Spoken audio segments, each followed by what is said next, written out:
بسم اللہ الرحمن الرحیم۔ السلام علیکم ورحمۃ اللہ وبرکاتہ۔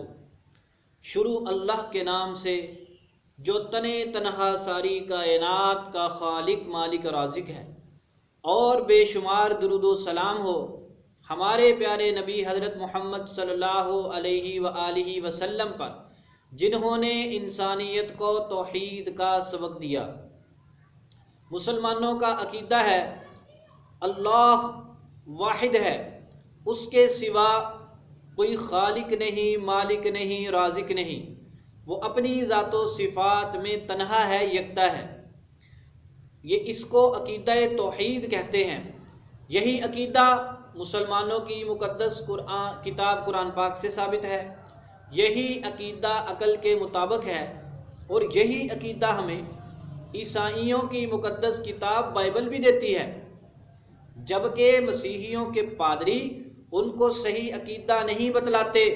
ان کو عقیدہ توحید سے دور کر کے انہوں نے عقیدہ تثلیث کے اوپر لگایا ہوا ہے کہ نہیں، خدا ایک نہیں ہے بلکہ خدا تین ہے۔ اور انہوں نے اپنی گفتگو میں اللہ خداوند خدا تعالیٰ کو تو ویسے ہی ختم کر دیا ہے، ہر چیز کی نسبت حضرت مسیح علیہ السلام کی طرف ہی کر دیتے ہیں۔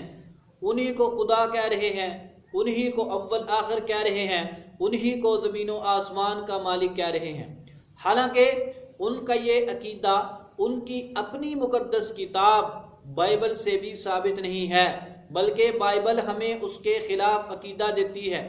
آئیے ذرا آج ہم بائبل کی ایک آیت پڑھتے ہیں، اور اس میں آپ واضح طور پر دیکھیں گے کہ بالکل مسلمانوں والا عقیدہ موجود ہے اور مسیحیوں والے عقیدے کی صراحتاً نفی موجود ہے۔ کتاب ہے بائبل، عہد نامہ قدیم، اس میں کتاب ہے یشوع، جس میں حضرت موسیٰ علیہ السلام کے نائب، آپ کے جانشین حضرت یشوع کے حالات ہیں۔ اس کتاب کا باب نمبر 2 ہے اور اس کی آیت نمبر 12 ہے۔ ہم اپنے مسیحی بھائیوں سے گزارش کرتے ہیں کہ آپ آنکھیں بند کر کے بغیر سوچے سمجھے ویڈیو کو ڈس لائک کر دیتے ہیں۔ کبھی آپ نے یہ بات سوچی کہ بیان میں جو بات بیان کی گئی ہے وہ تو آپ کی اپنی کتاب سے ہے، آپ کی مقدس کتاب سے، آپ کی معتبر مذہبی کتاب سے، تو آپ کو اگر کوئی آپ کی کتاب کی بات سناتا ہے، آپ اس کو ناپسند کیوں کرتے ہیں؟ آپ کو تو چاہیے دل و جان سے اس کو تسلیم کرے، اس کے مطابق اپنا ایمان بنائے، اور اپنے دل کے اندر سے ضد تعصب کو ہٹا دیں۔ اور پادریوں نے جو آپ کو پٹیاں پڑھائی ہوئی ہیں ان کو ذرا سائیڈ پہ رکھ کے آپ دیکھیں۔ آپ اپنی کتابوں، یعنی جو آپ کے پاس بائبل موجود ہے، آپ اس میں تصدیق کر سکتے ہیں۔ کتاب لو جی، کتاب ہے یشوع، اس کا باب نمبر 2 ہے، آیت نمبر 12 ہے۔ کیا لکھا ہوا ہے آیت نمبر 12 میں؟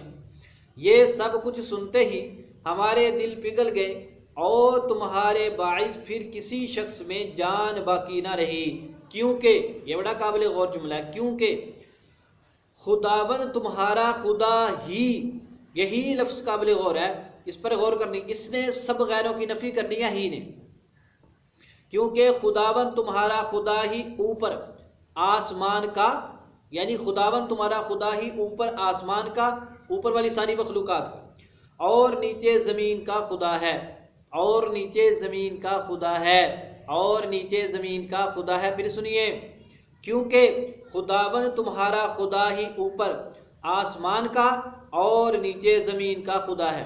کتاب کا نام یشوع ہے، باب نمبر 2 ہے، آیت نمبر 12 اپنے پاس موجود بائبل میں تصدیق کر سکتے ہیں۔ اس سے کیا پتہ چلا؟ آسمانوں کا خدا، زمین کا خدا، ایک ہی خدا ہے، خداوند ہے، اور وہ اللہ تعالیٰ ہے، وہی معبود ہے، اور وہی اس کا مالک و مولا ہے۔ اس کے برعکس اب مسیح کیا کہتے ہیں؟ وہ تو خداوند تعالیٰ کا نام ہی نہیں لیتے، وہ تو ہر چیز کی نسبت حضرت مسیح علیہ السلام کی طرف کرنے کے اوپر تلے ہوئے ہیں، جبکہ اس آیت نے ہمیں واضح طور پر بتلا دیا آسمانوں کا خدا، زمینوں کا خدا، ایک ہی خدا ہے۔ خود ہی کا لفظ بتلاتا ہے کہ خداوند تمہارا خدا ہی اوپر، خداوند تمہارا خدا ہی، یہ نہیں کہا بھی، اور یہ بھی نہیں کہا خدا، تم یہ کہہ سکتے ہو خدا بھی مالک ہے، یسوع بھی مالک ہے، نہ ایسی نہیں۔ ہی نے ہمیں واضح طور پر بتلا دیا کہ خداوند کا اس میں کوئی شریک نہیں ہے، کیونکہ خداوند تمہارا خدا ہی اوپر آسمان کا اور نیچے زمین کا خدا ہے۔ اور یہی عقیدہ مسلمانوں کا ہے، یہی عقیدہ مسلمان دیتے ہیں، اسی کا نام عقیدہ توحید ہے۔ آسمانوں کا خدا، زمین کا خدا صرف ایک ہے، اللہ ہے، خدا ہے، خداوند ہے۔ تو ہم اپنے مسیحی بھائیوں سے کہتے ہیں آپ ضد چھوڑ دو، جو عقیدہ ہم آپ کو دیتے ہیں جو عقیدہ صحیح ہے وہ تو آپ کی مقدس کتاب سے بھی ثابت ہے۔ چلو قرآن کا عقیدہ نہیں لیتے نہ لو، عقل کی بات نہیں مانتے نہ مانو، کم از کم اپنی مذہبی کتاب کو تو مان لو کہ تم اس کو بھی نہیں مانتے۔ اگر تم اس کو بھی نہیں مانتے پھر تم کیا مانو گے بتا دو۔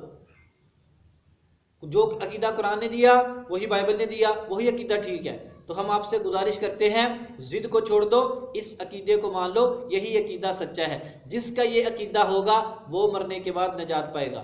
ہم اپنے اللہ سے دعا کرتے ہیں اللہ تعالیٰ تمام مسیحی بھائیوں کو ہدایت قبول کرنے کی، عقیدہ توحید اپنانے کی توفیق عطا فرمائے۔ وما علینا الا البلاغ المبین۔ السلام علیکم ورحمۃ اللہ وبرکاتہ۔